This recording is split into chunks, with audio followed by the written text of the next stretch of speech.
Hi, and welcome back to my channel. Today I'm going to give you 5 tips of how to motivate someone else. Now, in a previous video, I talked about 5 tips to help motivate yourself. But now I want you to step outside yourself. Hopefully you've accomplished some goal that you set forth in the new year and take some time to motivate someone else. There's always somebody that you will probably know or come across that just needs some help or some guidance. And I feel like it's everybody's responsibility to just, be there for at least one other person to help build each other up. So today, again, I'm just going to give you 5 quick tips to think about when you come across that person that just needs a little help, a little bit of motivation, a little bit of inspiration. So let's move on to the tips. So, tip 1, listen. Now, you may think you have all the answers, but there's nothing worse than someone that's like, oh, you doing that wrong. I could have told you that wasn't going to work. Nobody wants to hear that. So be a great listener. Listen to what the other person has to say. You have no clue what their problem is or what they're trying to accomplish if you do not first listen. Take time, sit with them in a calm, relaxed environment. Don't stand up. Don't have your arms crossed. Be receptive. Say, okay, what's going on with you? I see you're looking like you're stressed out about something. Tell me what's going on. Give me some insight to your life. And they'll tell you. A lot of people want someone to open up to. And, let them just tell you everything. They can go on a tangent and just start talking about whatever, but listen, just be there. Be tentative. Don't think about things you're going to rebuttal to them. Just listen. Nod your head. Say yes or okay or, something that shows that you're engaged in the conversation. Try not to sit there with a blank face. Or a face that has some kind of expression like I know you did not just say that. Like I said, try to be receptive. Have a smile or at least a plain, like a stern face, like, okay, I get that. Or I can see that. Don't make the person feel like they're lesser by whatever their idea or thought was that may have not gone the way they wanted it to. All right, so then secondly, now that you've listened and been able to absorb and kind of see what the problem is, ask questions. So, why did you do that? What made you think that might have been a way to go? Did you think about, some other options? Did you know about this? So you want to, ask questions and not seem like, oh, I'm going to give you the answers. Ask questions to see where their thought process was when they were making those kinds of decisions that may have been questionable or may have led them astray.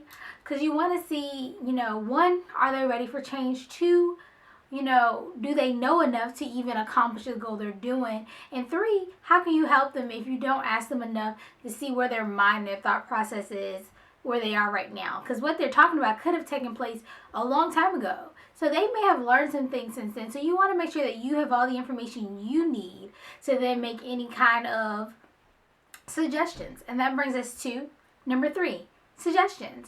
Give suggestions. Don't tell them what to do. Suggest what they might want to try to do. So say for instance somebody came and said, I really wanted to open up a hair salon, but I gave out flyers, I paid some rent to this building in this neighborhood, and it just didn't work out for me. So step 1, you listen. Step 2, I would say, okay, where was the neighborhood? How much was the rent? Do you have a license to practice? When did you put out the flyers? Where did you put out the flyers?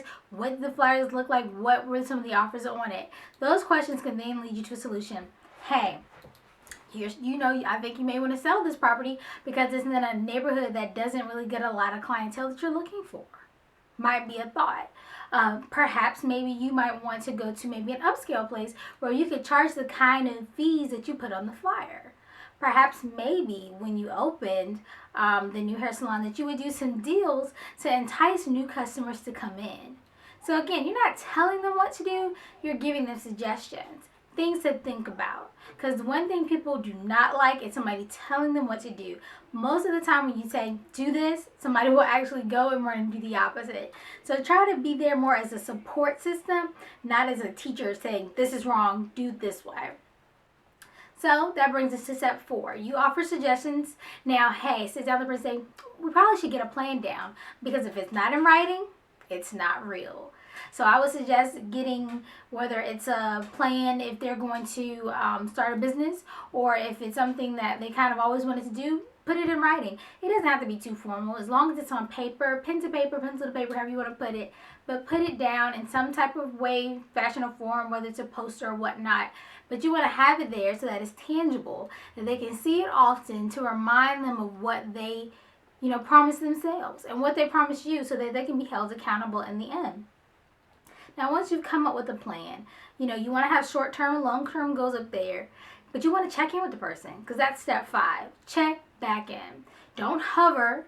If somebody needs you, be there as a support, but don't hover. Let the person go out there, make decisions, do things on their own, so that when they do accomplish their goal, they can feel some sense of pride. You want to say, wow, you did that. You went out there, you killed it. Your salon's one of the top 10 in the state. Wow, that's a great job. It's theirs. You didn't do it for them. You offered some help and support, but they went out there, they made the connections, and they did what they needed to do to achieve their goal. So just check back in. Hey, how's that going? It's been a couple of weeks. Did you get that bank loan you were talking about? Hey, it's been a couple of months. I see your studio's up and running. Do you need any help? It doesn't always have to be about you then telling them what else to do. You could just check in and just, show that you're noticing their progress, so that they, again, are motivated to go on and beyond what they thought they ever could. So just remember those 5 tips. Listen, ask questions, make suggestions, come up with a plan, and check back in. So those are my 5 tips to you. So I hope you find somebody to motivate today. And as always, remember, I rock, you rock, we all rock. See you soon, and don't forget, subscribe. Bye.